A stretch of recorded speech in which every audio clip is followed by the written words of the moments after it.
This week, I'm going to be talking about my love affair with film photography.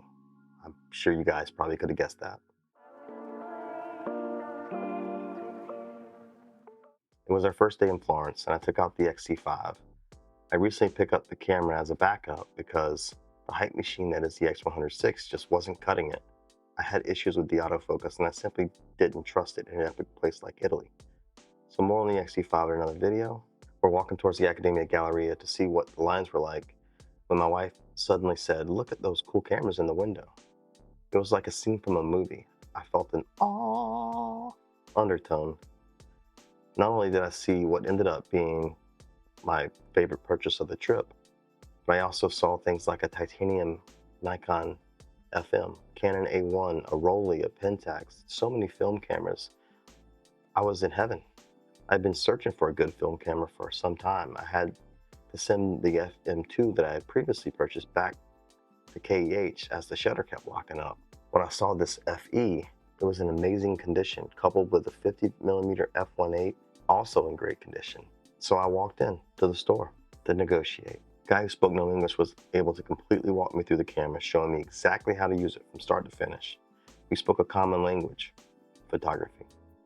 The camera is beautiful, mechanical dials, switches, and buttons, all working in perfect order.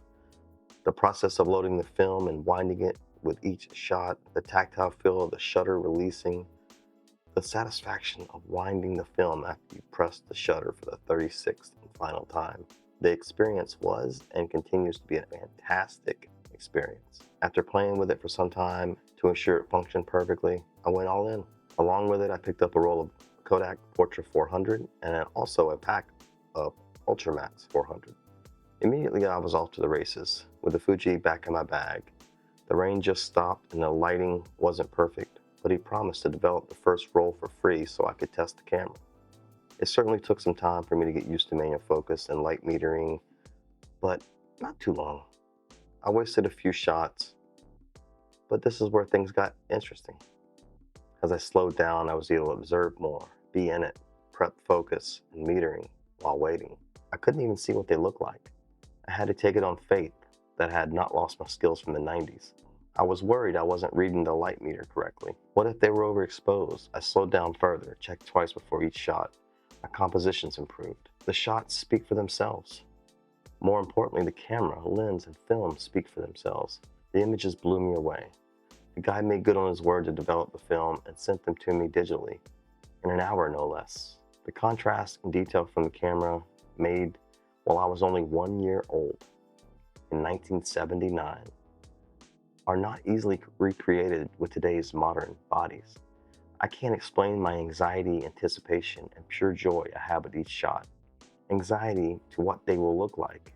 Am I wasting my entire $25 roll because I don't know how to expose properly? Anticipation to get them developed, to see how they turned out. And the pure joy in the moment, walking, observing, shooting, moving on to the next area, all while never thinking about the shot I just took. It made me fall in love with photography all over again. And that's what it's all about. Now, I'm not giving up digital photography like Peter McKinnon did for a year. I plan to shoot both, but I will tell you it has made me better, and it will continue to with each roll I push through the camera. All right, guys, that's it for this video. Hope you enjoyed the photos from the Nikon FE, 50mm f1.8, Portra 400, and UltraMax 400. But until next week, I hope you have a good one. I'm out of here. Peace.